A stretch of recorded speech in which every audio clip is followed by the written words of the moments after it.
Hey everybody, welcome to my channel. But before I begin, hit that like button, hit that notification bell so you can know when my next video uploads. And if you like the video, come down in the comment section so we can have a conversation. And I'm going to need y'all to subscribe. Don't forget to subscribe, y'all. So before I begin, I would like to say anything that I say is alleged, in my opinion, and for entertainment purposes only. Hey everybody, welcome to my review of Married at First Sight, Season 16, Episode 9, Party-ing Ways. The couples prepare for their housewarming parties. They're inviting friends and family over since the wedding. So we start off with Shaquille and Kirsten for their housewarming. I noticed that with Shaquille and Kirsten that there's no real interaction being shown between them. So I don't know if it's going to come later on in the season, but this stuff is pretty surface. Anyway, they invited two of their married couple friends, one from Shaquille's side, one from Kirsten's side. They said they invited them to get advice from them because they're loving marriage and, can help them with their marriage. So they talk about them not kissing because Kirsten is not a good kisser and how they have not consummated their marriage. We find out that Shaquille likes to kiss and feels that Kirsten has to grow into that. But he has to allow her intimacy to grow in their relationship. He's being really, really patient with Kirsten. Kirsten, with her friend, said that he is very patient with her, but doesn't want him to be discouraged. Shaquille asks if he's being too patient. And his friend said that he has to figure out what she needs and when. Both married couples agree that the intimacy will grow, but they have to work on getting out of the friendship status. Then we have Clint and Gina.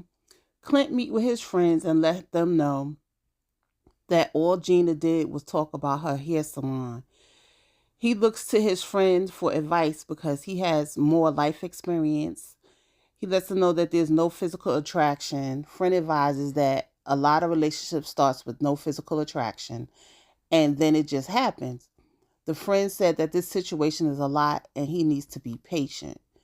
Gina moves in. They decide to sleep in separate bedrooms. She said Pastor Cal was right and that her moving in to give it a shot, to make this marriage work, and to give it a chance. Clint said they're just going to take it day by day. So they have their housewarming party. I believe their housewarming party was Mexican themed. Clint is sitting with his friends. He said they're going on the positive. He said that they judged each other a little early. Gina and her friends said she's going to keep it positive, and the friend says not to focus on the negative things. They feel that they are going on the right track. It wasn't much going on with their housewarming either. Their housewarming went by really quick.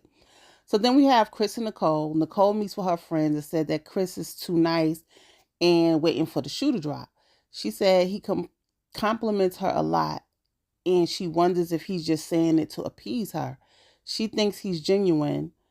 Nicole said that he feels like, Nicole said that she feels like she would be screwed in the end because of her expectations is set so high. I think you're going to be screwed in the end because I also see that you're trying to appease him as well. I don't see that other side on TV. But anyway, her friend said Nicole is changing. She thinks Chris is a nice guy.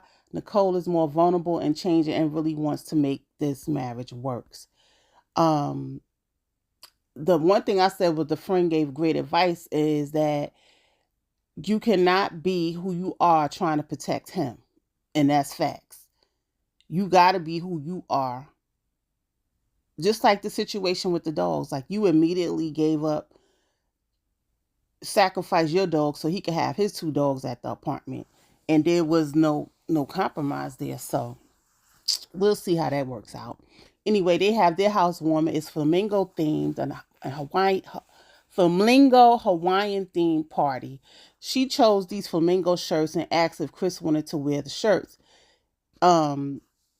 He didn't, so she didn't. And I said, she took her time to pick out these ugly shirts. He could have at least wore it for a little bit. I mean, after all, you sacrificed your dogs for Chris. Okay, anyway. Chris talks to Nicole friends. Um, he says that she gets more upset than he do, and likes that she's strong and opinionated. He says that Nicole has an issue with Chris doing things to make her happy, and said that she's not used to that. The friends agreed and said that she's looking for a challenge, and told him not to be a pushover. Nicole talks to his friends, and she says she's open to compromise, but does not want Chris to be super compromising. They just have to let each other know what they're thinking and where they're coming from. And that was the end of their housewarming. Child, it was a mess. Anyway, we have Jasmine and Eris. Whew. Eris meets with his cousin Felina. He lets her know that he's not attracted to his wife. And I was like, that's just the feel the cousin needed, child, because she's a old hater. Eris feels Jasmine is an amazing person and have great qualities, but he goes straight to sleep when they go to bed because he's not attracted to her. He doesn't think it's fair to Jasmine and hopes that it changes. Felina said Jasmine is fake because she hopes Eris' feelings or attractions to her will change and will not say that it hurts her feelings. Me personally, I feel like they are going down the right path and is getting to know each other, and that's most important. I feel like Felina feels like if Jasmine don't say it the way she would say it or come at Eris the way she would come at Eris, she's being fake, and I don't think that's fair. Eris invites her to the housewarming. She says she's not coming because she feels that Eris is not invested. So why should she be invested in something that she saw before it happened and Eris doesn't seem to be invested? She feels like he should have never got married. She asked him, do he wants to be married? And Eris said yes. She said, then you have to do one or two things. Be married and have sex with your wife, or don't waste any more time. And I said, Felina, it's not just about sex. This is a process. When you lead a relationship with sex, it messes things up. Like your expectations are different, especially for women. Our emotions get in the way of some basic logical things. Whereas men can have sex and move right on along because they're not connected emotionally. But for me, Felina comes off as a person who say what she needs to say, but seems very judgmental. I feel like once she found out that Jasmine was a pageant girl, she judged her as fake because her answers are perfect. Like Jasmine don't have an opinion or a right to express her opinion or her feelings the way she wants to. I mean, because Jasmine don't communicate, you communicate, Felina, doesn't make her fake. Like, that's some bullshit. Anyway, they talk about Felina and how Jasmine is not comfortable being around someone that she is not vibing with. Eris explains that he thinks none of this is real to Felina, and it's up to her to get to a point where she thinks is real. To me, I feel like what Felina thinks don't matter. I mean, I know that's your cousin, but this is your marriage to Jasmine. So what Felina thinks and feels really shouldn't matter in this marriage. Anyway, they have their housewarming. They talk about the dogs and them sleeping in the bed. Jasmine says she's not the best communicator in a relationship. And Eris brings up the fact that they were talking about inviting Felina. And as they were making a list, Jasmine didn't say anything. But when he left the house, Jasmine sends a text and says that she doesn't feel comfortable with Felina coming. And he said that he preferred that she told him while she was there in his face. Anyway, Jasmine says she's not, again, a good communicator. And she probably could have told him to his face. But anyway, and I'm like, girl, you better get your communication skills up, because guess what? Eris don't have no problem saying how he feels about whatever it is he feels about. So you need to get your communication skills up and get over conflict and learn how to do conflict resolution, or this marriage is just not going to work. So Eris is in the room with the auntie and the sister. The aunt asks how Would he feel if Jasmine gave up her dogs? He said he'll be super excited. And I think he said she can keep one of them. I think he's okay with one dog and not 50, 11 of them. Okay.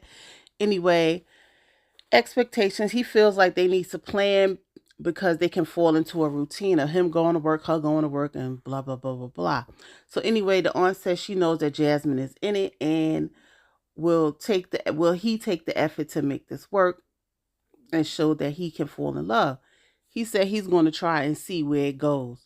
Jasmine talks to his friends. She just them know that they're not having sex. I don't know if that was an appropriate conversation to have with the friends, but okay.